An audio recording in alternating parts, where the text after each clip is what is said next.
Hi, everyone. Welcome to the first Hangout in a series of Hangouts on Air about retailers who are taking advantage of Google Enterprise and its tools to ramp up their business productivity and to win their customers' love. I'm Hope Friedland. I'm a marketing manager here at Google. Our Hangout today features Paul Clarke, who's the Director of Technology at Ocado, the world's largest online-only grocer based in the United Kingdom. Paul heads up Ocado Technology, whose 350-plus software engineers and IT specialists build all the software and IT infrastructure that powers Ocado. He will join a conversation led by Rhonda, a 20-year veteran of the enterprise IT industry. She began her career in consulting and joined Google in 2009. And is now the head of retail industry for Google Enterprise. Before we get started, remember to pose any questions by using the hashtag OcadoGoneGoogle on Google+ or Twitter. If you joined using our webpage, you can also ask questions by selecting the Ask a Question button. We'll save time at the end of the broadcast today to answer them. So now I'll hand it over to Rhonda to kick off with content. Thank you, Hope, for the introduction, and Paul, thank you for joining our first in the series of Retail Hangouts on Air. Can you start us off by providing the audience with an overview of Ocado's business? Certainly. Well, first of all, thank you very much indeed for inviting me to participate in this Hangout on Air. As Hope said, Ocado are the world's largest online-only grocery retailer, and we reach over 70% of British households, but we don't have a single shop. Instead, our customers place their orders online using our web shop or mobile apps, and those orders are then picked and packed in huge automated warehouses. We call them customer fulfillment centers, which are the largest of their kind in the world. And then we deliver them to their kitchens in 1-hour delivery slots using our dedicated delivery fleet. We have a unique business model that's considered highly disruptive within the retail sector, due in part to the scale of automation that we employ. For example, the picking aisle that I'm standing in right now in one of our warehouses has the throughput of a large supermarket, but it's normally only got between 6 and 9 people working in it. We typically ship over 150,000 orders each week, and that equates to about 1.1 million items a day. Almost all the software that powers that end-to-end ordering and fulfillment pipe is developed in-house by my division, Ocado Technology. We started shipping orders back in 2002, and over those intervening 11 years, we've been engaged in a continual process of rapid innovation. Our solution is as unique as our business model, and the fact that we own almost every single line of source code in it means that we can evolve it, optimize it, and now exploit it. For example, this year we opened a new warehouse in the Midlands, and a highly automated non-food production facility in Welwyn, just up the road from here. We also have recently signed a major deal with Morrisons, one of the big UK bricks and mortar grocery retailers, to get their business online at the start of next year. So hopefully that gives you a little bit of an overview of what we do. Thank you, Paul, for that overview. It's the amount of growth that Ocado's experienced over the last 10 years and how your organization has been able to leverage technology to innovate is really impressive. Really glad to have you here to share your stories about how your organization has been able to leverage that technology and partner really closely with your business to help execute against Ocado's business strategy. As the head of retail for Google Enterprise, I often meet with many retailers that want to discuss how they can leverage technology to do some of the things that you're doing, innovate, reach customers better, leverage data, etc. Most of my discussions with these retailers tend to focus on 4 key areas. One, how they can leverage their web platform to reach their customers digitally, how they can improve that overall customer experience and customer service. Within the company, how they can innovate across warehouse distribution, drive productivity, across finance and the various departments. And finally, within retailers, they collect so much data, really want to understand how they can take advantage of that data to leverage strategy and help drive the strategy of the business. So as you and I have discussed, these are also really key areas for Ocado and areas that you've executed very well in. So I'd like to drill into each one of these. And let's start off by innovation and productivity. You mentioned several times on how Ocado likes to innovate and that you've created this disruptive business model leveraging technology. Can you share with our audience a few examples on how you've been able to do that? Certainly. So the irony is that from the customer's perspective, it's really about delivering the highest levels of service, quality, and choice in terms of range at the most compelling price. And those all flow from our high level of automation, as I mentioned earlier. It's also about providing a customer experience that's as irresistible in terms of its convenience and simplicity as we can make it. However, under the surface, that simplicity does not come easily. And it's achieved by a huge level of complexity in terms of the processes, the automation, the software, the algorithms, the optimizations, and all the data that make it happen. And moving and innovating as fast as we do relies on many things, including, of course, having a clear vision of where we're going, having the very best people we can recruit, being willing to take significant risks along the way, and having the right tools in place to foster effective communication, collaboration, and invention. And as a truly 24/7 multi-site operation, we use Google Apps to effectively stitch together our staff across the organization and to maintain the level of agility that we now depend on. And as well as using Google Plus for external communication, as we're doing today, we also use it extensively internally now to facilitate communication, collaboration, and build a sense of community across departments, teams, projects, and events. So, for example, recently I was at our supplier conference, and whilst in the past I might have sent a tweet from that, this time I used Google Plus to stream back video, photos, and news from that event as it was happening. So it's really changed the way that we work internally. Paul, thank you for sharing that example. It certainly sounds like you've been able to take advantage of that to really speed up communications and improve productivity across the organization.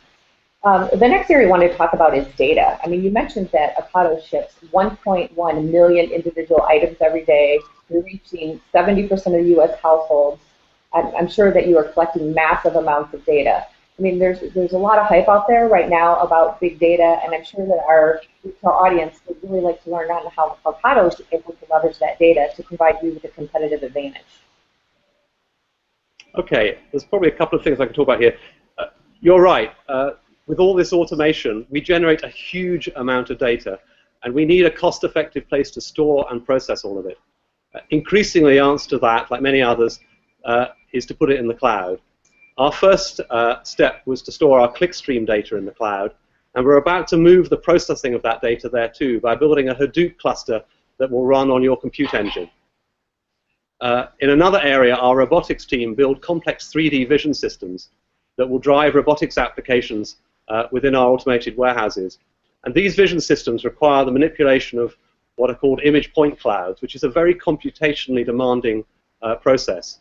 And Compute Engine provides a very scalable and cost-effective platform for that computation. And cloud storage provides an ideal back-end storage environment for the huge amounts of data that go with it. So our next step will be to use the cloud to store what we call the data exhaust from all our systems across the business in the cloud, and having all that data in one place rather than on separate servers and databases will enable us to create a kind of a unified timeline across multiple systems, which will really aid in the monitoring and troubleshooting of those systems. In a very different area, as you know, we were an early adopter of Google Apps in the UK. So having embedded Google Apps into our organization, the obvious next step for us was to start building cloud applications using App Engine. We have a huge number of MIS and intranet pages for viewing data from our systems, but the problem with these is that users have to switch between them. And frankly, they offer relatively limited configurability in terms of the information that a user can choose to display. So one of the applications we're now building on App Engine is a framework that enables users to build personalized dashboards to display just the data they're interested in and present it in the way that they want to see it. Users can build, in fact, multiple dashboards to cater for their differing needs and then go ahead and access those, whether they be in the office, on the move, or at home. Building a dashboard simply requires dragging and dropping widgets, as we call them, from a library, and each of those is a shop window onto the back-end data. So if you click on a widget, you're then taken to a detailed view of that underlying data. I apologize for the noise in the background, but we are in a live warehouse. We will constantly be adding widgets to our library, thus providing access to a much wider data set than our traditional MIS can reach. And that includes integration with Google Apps so that users' email, calendar, and Google Plus content will be accessible from their dashboards too. So these are just really a couple of examples from quite a number of others. Paul, your team is really doing some amazing things with data and really helping you to enable your business. Thank you for sharing those with us. So the last couple of areas I wanted to group together. Since you're an online-only retailer without a brick-and-mortar business, there's really is a blend or a synergy between what your digital strategy is and how you engage with your customers. So serving 70% of the households, shipping 150,000 orders every week, how do you stay connected and make sure that your customers are really happy with your customer experience? Well, you're quite right. Customer service is extremely high on our list of priorities. Last year, we took the decision to base all of our intern projects on App Engine to force some learning, and one of those came up with an enhanced version of what we call our Where's My Order application. So this application allows customers to see where their order is in our fulfillment process, including when it's on the road, displaying where their van is on Google Maps. And App Engine allows us to develop applications that can start life as internal applications, as this one did, to then get used by staff, to then being progressing to being trialed by what we call friends and family, in terms of sort of friendly external users, before finally being released into the wild for use by our general customer base. And App Engine's automatic scaling really supports this form of evolutionary innovation, because at no stage do we need to re-engineer the application for a wider audience. And this particular application I mentioned is currently at the stage of being trialed by some of our staff. In a completely different area, but still related to customer service, another example relates to improving how we process incoming emails coming from customers that at the moment our call center has to manually categorize in order to direct them to the most appropriate department. And we wanted to come up, since we're continually trying to automate other parts of our business, with a process to automatically filter those emails and thus offer a more responsive service to our customers. So we're building an application in our Poland development center in Krakow that uses Google's prediction API to analyze the text of each incoming email and to assign it to an appropriate category. And that application, of course, once again runs on App Engine, and we are training that system at the moment using historical emails that have already been categorized by our call center. And although this project is still at a relatively early stage of development, the indications are very positive in terms of the accuracy of the classification we're getting. So that's, two very different examples, but both related to customer service. Thank you for sharing those, Paul. And overall, really appreciate you sharing your stories on how you're taking advantage of Google's cloud technology to really improve the way that you service your customers, helping your organization to innovate and to execute against your digital strategy. Sounds like your team has an awful lot on your plate, but knowing you, I'm sure you have many more interesting things planned. So what's next for Ocado? Okay, so looking ahead, as well as continuing to develop our existing business streams, we're going to be looking for new ways to monetize and exploit all of this technology and IP that we've built over the last 11 or so years. And we're already working to get more of our production systems cloud ready so that we can use the cloud to support seasonal flexing, disaster recovery provision, and indeed, ultimately, international expansion. And as we add more partners to our business who are collaborating with, the cloud will also become increasingly important as a platform for integration and data exchange with those partners. And Google's enterprise platform cloud offerings are at the very heart of our strategy here in delivering this. And we're very excited about the direction which this technology platform of yours is headed. In parallel with that, we will continue building cloud applications on App Engine, as I've been describing, so as to drive internal productivity and indeed customer innovation. Looking rather further ahead, maintaining our level of disruptive innovation is absolutely key to our future success. And so moonshot or 10x thinking is very much on our agenda as it is on yours. And like many others, we can't wait to get our hands on some of the outcomes of your moonshot projects, including, of course, Google Glass. Great. Thank you for that summary, Paul. It sounds like you're going to be working on many interesting projects, and we can't wait to have an opportunity to share some of those later at another time with our viewers. So again, I'd like to thank you for sharing your stories today and for joining us from the UK. And I know that Hope has been collecting some questions from our viewers, so I'm going to turn it over to her for some Q&A. Excellent. So just as a reminder, we've been monitoring all the chatter on Twitter and also on Google+, and the usage of our hashtag OcadoGoneGoogle. So before we dive into the questions, remember you can still post questions with that hashtag, OcadoGoneGoogle. And if you joined us recently through our webpage, you can also ask questions by selecting the Ask a Question button. The first question we have is for Paul. How have you seen the usage of the Apps Productivity Suite amongst business users? Okay, so since we introduced apps back in the tail end of 2010, it was an incremental or an evolutionary journey for us. So initially it was about obviously switching over email and calendar, and my division, Ocado Technology, kind of took the lead on that in terms of being sort of the most technologically comfortable with making that kind of leap. And some of those early adopters, if you like, within the business then became ambassadors to help get other parts of our business online. But it was really a very, we anticipated a bigger, it being a bigger leap, but actually it really was extremely smooth. And so for a while, you know, email and calendar prevailed, and then the next was really to start trying to get people off using attachments in emails and using shared docs. From there, people started building Google Sites for all sorts of internal purposes, whether it be, you know, if you were running a critical project, you'd build a Google site for it, or if you were running an event, you'd build a Google site for it.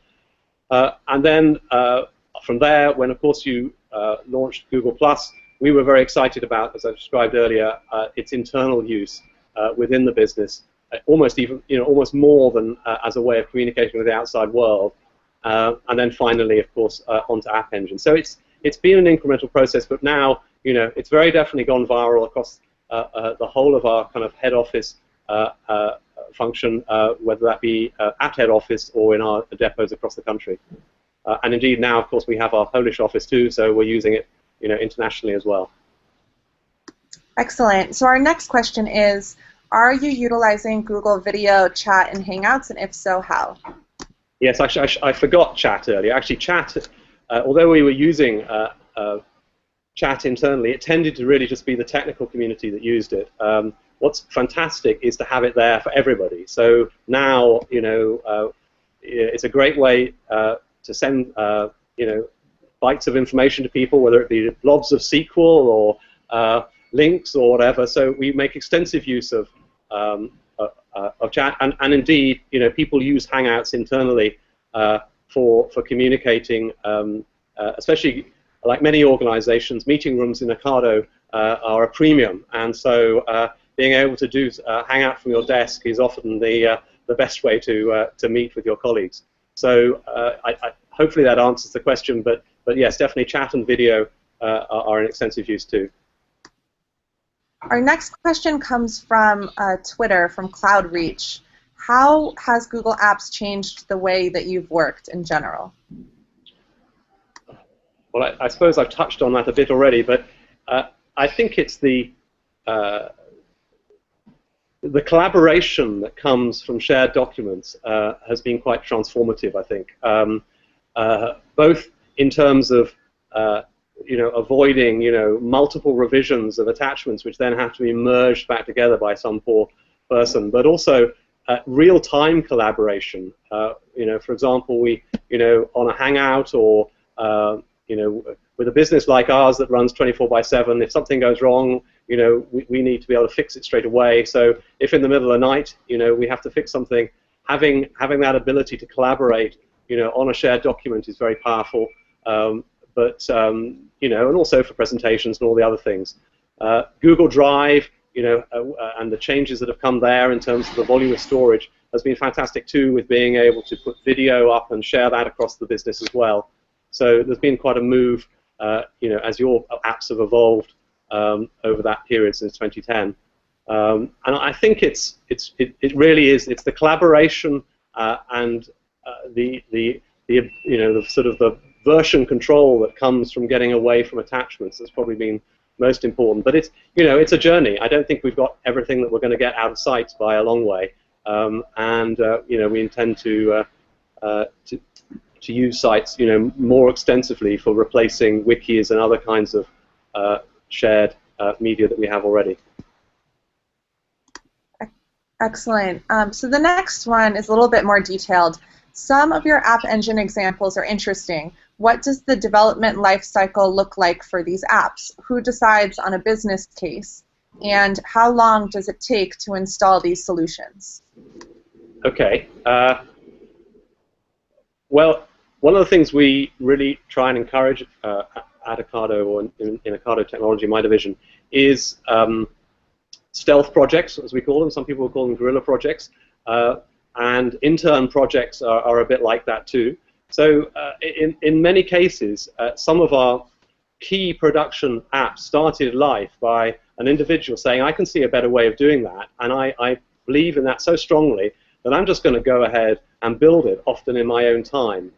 And then if they manage to demonstrate to us that it's got legs, they'll come and show it to us, and it then gets traction, and then we'll, of course, turn it into a kind of an authorized project. It's a bit like your kind of Google 20%. But the powerful thing is there that many of these, as I said earlier, these apps can start like that, but then we can carry on evolving them without having to start again from scratch because someone's knocked it up in in a language that's great for a prototype, but perhaps doesn't lend itself to full-scale deployment.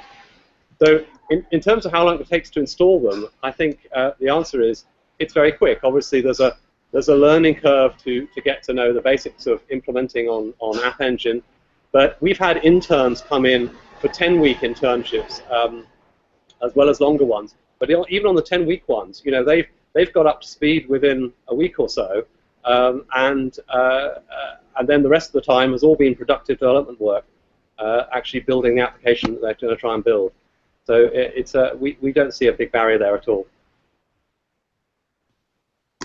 Excellent. The next question is, how did you approach the question of user adoption and change management?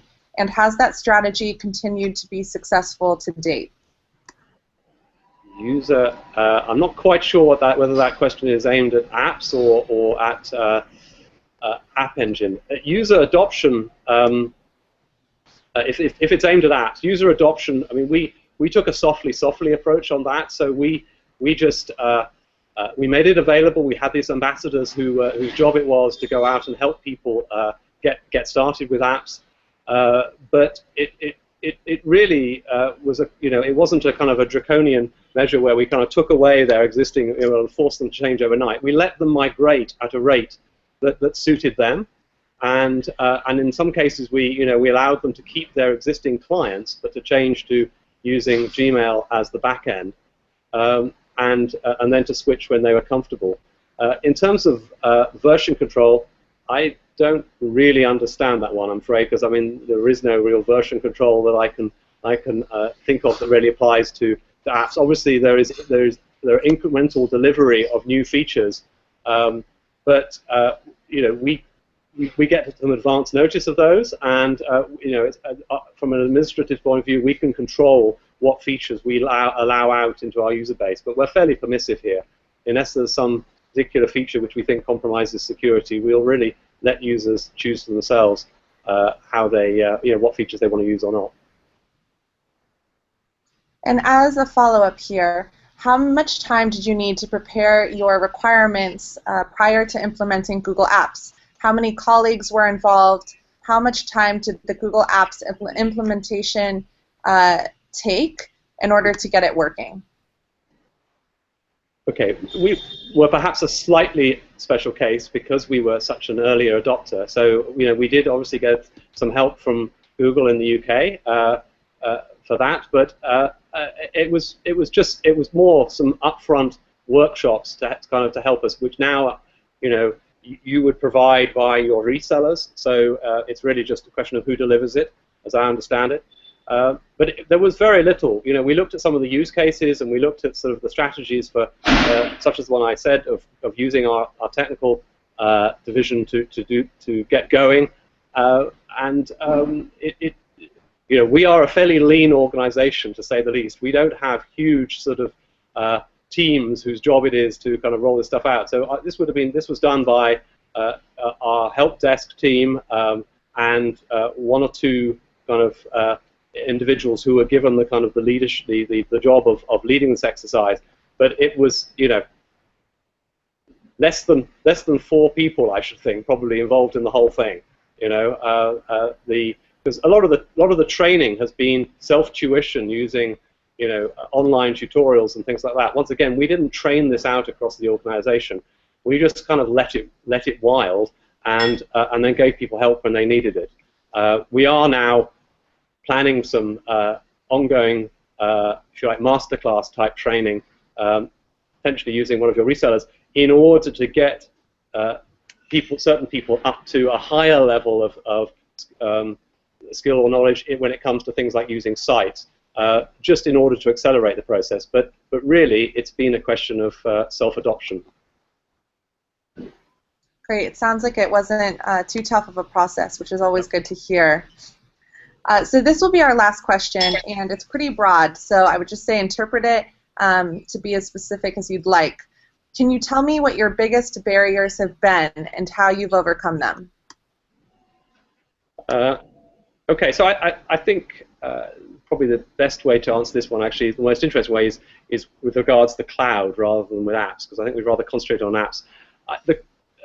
Moving to the cloud, especially moving one's back-end systems to the cloud, for an organization such as ours that demands such high availability from its systems, is clearly something that you don't do lightly, and we put a lot of thought into it. And I think clearly security and getting to know, from an organization that has typically run off big relational databases in-house, getting people to think about using other kinds of technologies, other kinds of NoSQL technologies, getting to know technologies such as Hadoop. That's kind of, there's a paradigm shift there that people were still engaged in, if you like. But it's really about putting down the building blocks in terms of the security models for stitching your internal network, into the cloud, and two-factor authentication on the data and all that kind of good stuff, in order to make sure that it's under control. But a big reason for moving to the cloud is, if you like, to allow our developers to innovate faster and to remove some of the traditional barriers involved in having to build, in infrastructure piecemeal. Because we have an infrastructure team who are extremely busy building all of the infrastructure across our organization.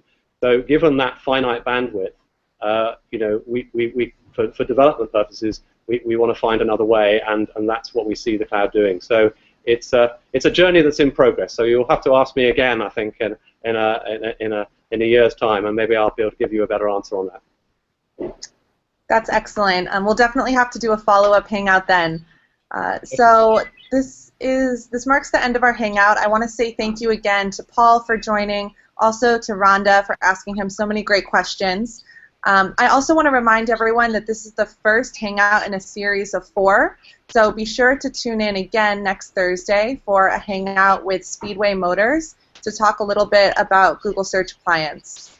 So thank you again, everyone, to all of our viewers, and also Paul and Rhonda for participating. Thank you. Thank you.